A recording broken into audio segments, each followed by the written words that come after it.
नमस्कार दोस्तों, इस वीडियो में हम बात करने वाले हैं वर्मी कंपोस्ट के बारे में।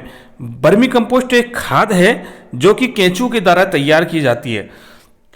ये खाद किस प्रकार से तैयार की जाती है, कौन कौन से पोषक तत्व इसमें मौजूद होते हैं और इसको बनाने के लिए क्या जरूरी होता है, वो सारी बातें इस वीडियो में मैं बताने वाला हूँ। तो बने रहिए मेरे साथ इस वीडियो में। चलिए शुरुआत करते हैं आज के इस वीडियो को। दोस्तों, वर्मी कंपोस्ट जो खाद है ये केंचुओं के द्वारा तैयार की जाती है। केंचुए जब कृषि के अपशिष्ट, जो कृषि के द्वारा प्राप्त होते हैं अपशिष्ट पदार्थ, जैसे कि पत्ते वगैरह जो सड़े गले हुए पेड़ पत्ते हैं, उनको खा करके और जब पचा करके केंचुए उनके मल के द्वारा जो अपशिष्ट निकलता है उससे ही ये कंपोस्ट बनाई जाती है। इसी को ही हम वर्मी कंपोस्ट के नाम से जानते हैं, जो कि केंचुओं के द्वारा तैयार की जाती है। केंचुए क्या करते हैं, जो कृषि अपशिष्ट होते हैं उनको खाते हैं। खाने के बाद में पचा करके जो मल के रूप में बाहर निकलता है, उससे जो खाद तैयार होती है उसको हम वर्मी कंपोस्ट खाद के नाम से जानते हैं। अब इस वर्मी कंपोस्ट खाद में कौन कौन से पोषक तत्व होते हैं, तो जो मोस्ट इंपॉर्टेंट पोषक तत्व होते हैं वो है नाइट्रोजन, फास्फोरस और पोटेशियम। अब ये कितनी कितनी मात्रा में होते हैं, वर्मी कंपोस्ट खाद की मैं बात करने वाला हूं। तो वर्मी कंपोस्ट खाद में जो नाइट्रोजन है ये 1.2 से 2.5% तक होती है।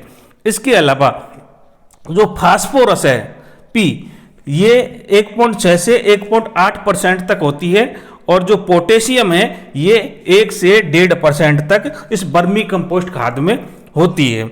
एक और इम्पोर्टेंट फैक्ट ये है कि इसमें एक्टिनोमाइसिटीज नाम की जो मात्रा है ये गोबर से ज़्यादा होती है, जो कि पौधों के लिए जरूरी होती है। पौधों के लिए जो सबसे पोषक तत्व होता है वो है एक्टिनोमाइसिटीज, और ये एक्टिनोमाइसिटीज वर्मी कंपोस्ट में गोबर खाद की तुलना में 8 गुना ज़्यादा पाए जाते हैं। इसलिए वर्मी कंपोस्ट खाद पौधों के लिए बेस्ट होती है। अब बात करते हैं ये वर्मी कंपोस्ट खाद केंचुए से तो तैयार की जाती है। अब ये केंचुए की प्रकृति भी हम थोड़ी सी जान लेते हैं कि केंचुए किस प्रकार, कितने प्रकार के होते हैं और कौन से केंचुए हैं जो कि वर्मी कंपोस्ट खाद बनाने के लिए उपयुक्त होते हैं। तो आपको पता होना चाहिए कि केंचुए की लगभग 700 किस्में, लेकिन ये सारी की सारी किस्में खाद बनाने के लिए उपयुक्त नहीं रहती हैं। इसमें 293 प्रजातियां ही हैं जो किसानों के लिए उपयुक्त रहती हैं और जो खाद बनाने में सहायक रहती हैं।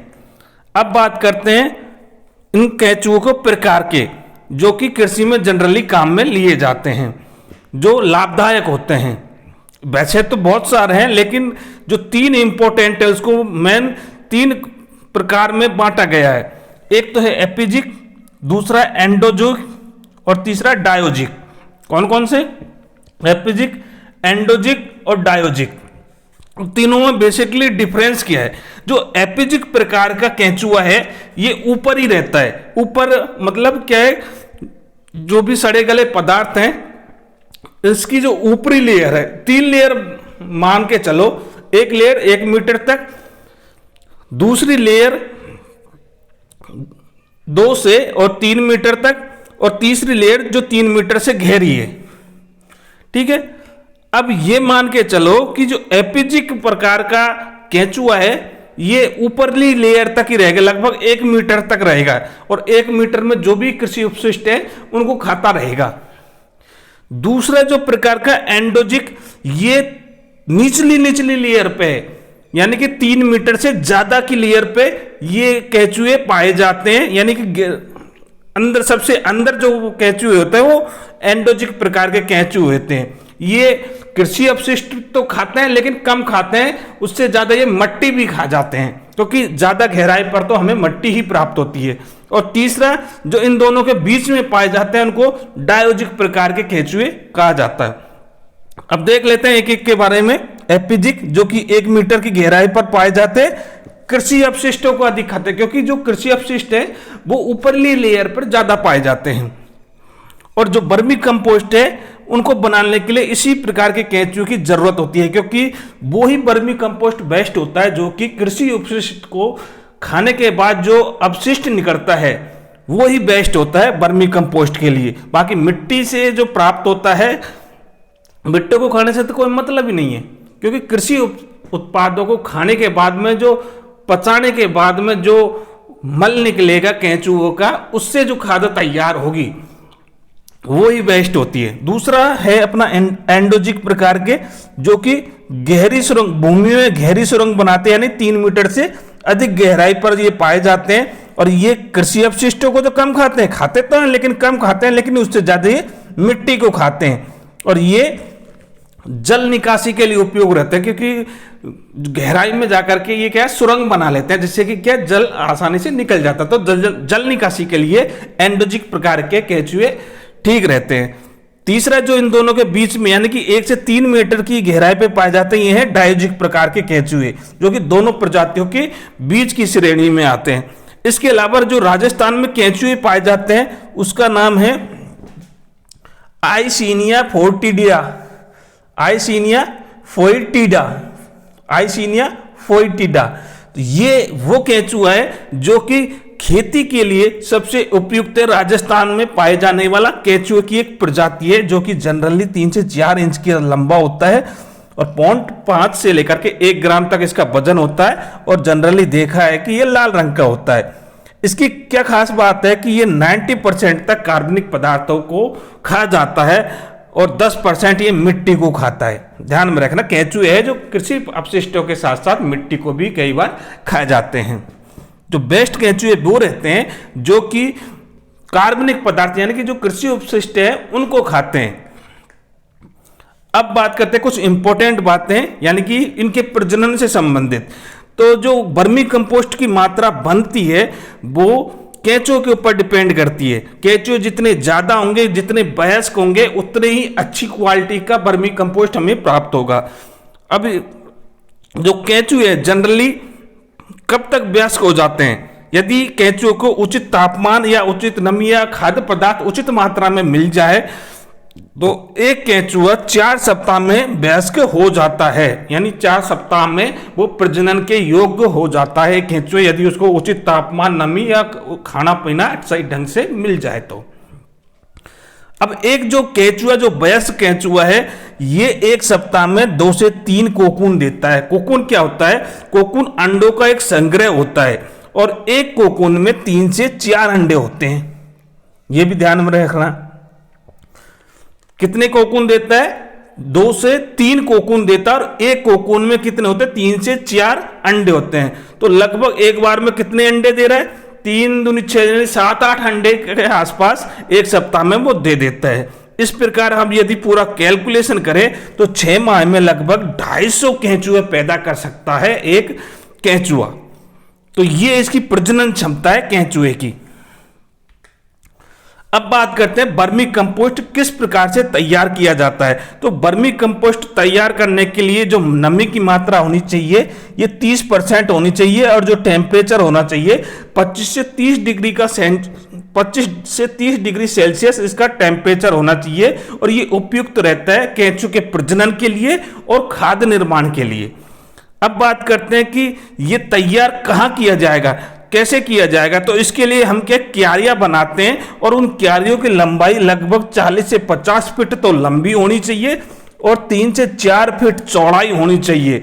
ये क्यारियां बनाते हैं और क्यारियों में हम सड़े गले पदार्थ डाल देते हैं, जो भी कृषि अपशिष्ट होते हैं उनको हम डाल देते हैं और केंचुओं छोड़ देते हैं उसमें। तो केंचुओ क्या करते हैं, उनको खाते रहते हैं और अपशिष्ट को बाहर निकाल करके जो खाद बनती है और खाद बनाते रहते हैं, खाते रहते हैं और पचाते रहते हैं और मल का त्याग वहीं करते रहते हैं। यानी कि कुल मिलाकर जो कृषि अपशिष्ट है उसको वर्मी कंपोस्ट के रूप में तैयार कर देते हैं। और यदि परिस्थिति उपयुक्त हो तो 60 दिन में ये वर्मी कंपोस्ट यानी कि लगभग 2 महीने में वर्मी कंपोस्ट बनके तैयार हो जाती है। अब बात करते हैं कि वर्मी कंपोस्ट खाद के लाभ क्या होते हैं। एक तो होती है अपनी गोबर की खाद, दूसरा होता है अपना वर्मी कंपोस्ट खाद। तो इन दोनों में लाभ क्या है, वर्मी कंपोस्ट क्यों बेस्ट है जो कि केंचुए से तैयार की जा रही है। एक तो नॉर्मल खाद जो कि गोबर खाद होती है और एक वर्मी कंपोस्ट, तो दोनों में डिफरेंस क्या है और बेस्ट क्यों होती है ये वर्मी कंपोस्ट खाद। वैसे देखा जाए तो दोनों में बेस्ट कौन सी होती है, वर्मी कंपोस्ट खाद। क्यों होती है, क्योंकि यदि इस वर्मी कंपोस्ट को हम यूज करेंगे खेतों में तो इससे क्या है, मिट्टी की जल धारण क्षमता बढ़ जाती है, पानी को रोकने की कैपेसिटी बढ़ जाती है। पहला पॉइंट तो ये। दूसरा पॉइंट ये है कि जब हम वर्मी कंपोस्ट को खेतों में यूज करेंगे तो खरपतवार और दीमक इनका प्रकोप कम हो जाता है, खरपतवार कम उगती है, दूसरा दीमक का प्रकोप भी कम हो जाता है। दो बात। तीसरी बात यह है कि केंचुए एक हार्मोन का स्राव करते हैं जिसका नाम है ऑक्सिन, और ये ऑक्सिन हार्मोन करता क्या है, पौधों की वृद्धि के लिए आवश्यक है, और दूसरा पौधों को रोग प्रतिरोधक बनाता है, यानी कि पौधों में जल्दी से रोग नहीं लगते। किसके कारण से, इस ऑक्सिन नामक हार्मोन के कारण से, जो कि केंचुए स्राव करते हैं। तो इसीलिए ये वर्मी कंपोस्ट खाद देसी खाद की तुलना में श्रेष्ठ है, और ये जैविक खेती के लिए ज्यादा इंपॉर्टेंट है। यदि जैविक खेती हमें करनी होती है तो वर्मी कंपोस्ट खाद वहां पे उपयुक्त रहती है। अब इसका प्रयोग कैसे करेंगे कि जब हम खेतों की बुवाई करेंगे तो हम 2 से 3 टन प्रति हेक्टेयर के हिसाब से इस वर्मी कंपोस्ट खाद को जुताई के समय प्रयोग करेंगे। यदि खाद्यान्न फसलें हम उगा रहे हैं तो 5 से 6 टन प्रति हेक्टेयर वर्मी कंपोस्ट खाद को प्रयोग करते हैं। अब कुछ एक बात कर लेते हैं कंपोस्ट के बारे में। कंपोस्ट, ये तो बात की थी हमने वर्मी कंपोस्ट, वर्मी कंपोस्ट जो कि केंचुए के द्वारा तैयार की गई है। अब ये कंपोस्टिंग की कैसे जाती है, क्या प्रोसेस है इसके अंतर्गत। तो कंपोस्टिंग एक प्रकार की जैव रासायनिक अभिक्रिया है। जैव रासायनिक अभिक्रिया मतलब जीवों को द्वारा की जा रही है और रासायनिक प्रक्रिया की जा रही है। क्या हो रहा है इसमें, जीवों के द्वारा की गई एक रासायनिक प्रक्रिया है जिसमें होता क्या है, या तो वायवीय वातावरण हो या अवायवीय वातावरण। वायवीय वातावरण जहां पे हवा प्रेजेंट हो, और अवायवीय वातावरण जिसमें हवा प्रेजेंट नहीं हो। तो इस परिस्थिति में दोनों ही कंडीशन हो सकती है, वायवीय कंडीशन भी हो सकती है और अवायवीय कंडीशन भी होती है। इस कंडीशन में जीवाणु कार्बनिक पदार्थों को विघटित करते हैं और बारीक खाद में परिवर्तित करते हैं। इस प्रोसेस को ही हम कंपोस्टिंग कहते हैं। और ये जो सड़ा हुआ पदार्थ बनता है, जो खाद बनती है, वो कंपोस्ट कहलाता है। प्रक्रिया को तो कंपोस्टिंग कहेंगे, और जो कार्बनिक पदार्थ बनता है उसको हम कंपोस्ट कहते हैं। अब ये कंपोस्ट तैयार कैसे किया जाता है, तो 3 विधियां यहां पे दी गई है। एक तो इंदौर विधि, दूसरा बेंगलोर विधि और तीसरा नेडेप विधि।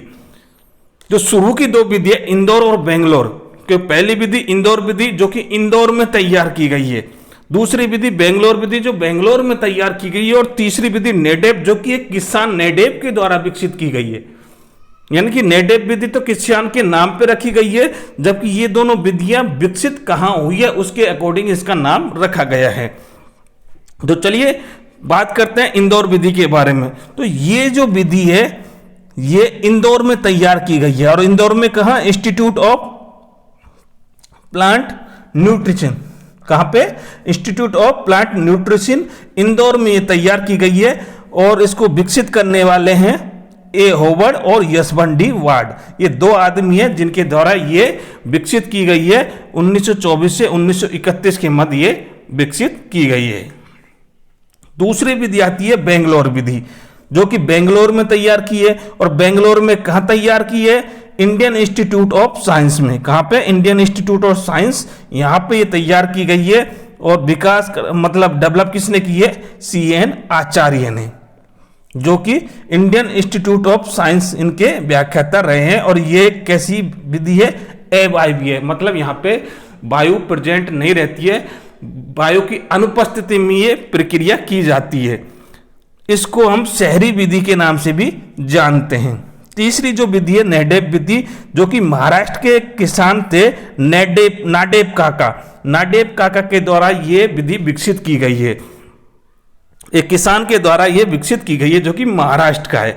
अब ये जो तैयार की गई खाद है यानी कि नेडेप विधि, इसमें जो पोषक तत्व होते हैं जिसमें कि 0.5 से 1.5% नाइट्रोजन रहती है, 0.5 से 0.9 के आसपास इसमें फास्फोरस रहता है, और 1.2 से 1.4 के बीच में इसमें पोटेशियम रहता है।